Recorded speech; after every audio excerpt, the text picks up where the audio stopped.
పౌలు ప్రవచన నేత్రములు. అప్పుడు పౌలు, అయ్యలారా, ఈ ప్రయాణము వలన సరుకులను ఓడకు మాత్రమే కాక మన ప్రాణములకు కూడా హానియు బహు నష్టమును కలుగునట్లు నాకు తోచుచున్నదని చెప్పి వారిని హెచ్చరించెను. అపోస్తుల కార్యములు 27వ అధ్యాయము 10వ వాక్యం. అపోస్తులుడైన పౌలును ఖైదీగా రోమ్ పట్టణమునకు ఒక నౌకలో తీసుకొని శతాధిపతియు కొందరు సైనికులను ప్రయాణమైరి. వారు బయలుదేరిన తరువాత ఎదురుగాలి విసిరినందున ప్రయాణము తారుమారు అయ్యను.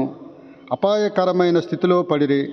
అప్పుడు ప్రవచన నేత్రములు గల పౌలు వారిని హెచ్చరించినను శతాధిపతి పౌలు చెప్పినవి నమ్మక నావికుడును ఓడ యజమానుడును చెప్పినదే నమ్మెను. 2వ అధ్యాయము 11వ వాక్యములో చూడగలం.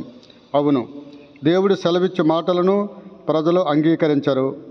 దేవుని యందు విశ్వాసముంచుచున్న వారికి జరగబోయే ఆపదలను గూర్చి ప్రభువు తెలియజేయుచున్నాడు.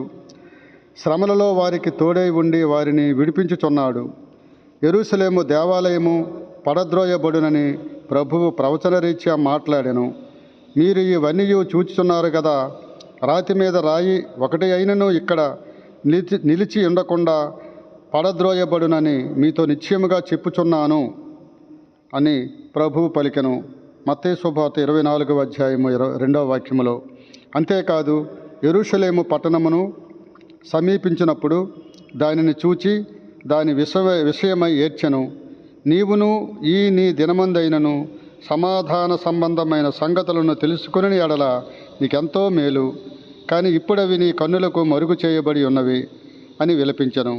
లూకా 19వ అధ్యాయము 42వ వాక్యంలో చూడగలం.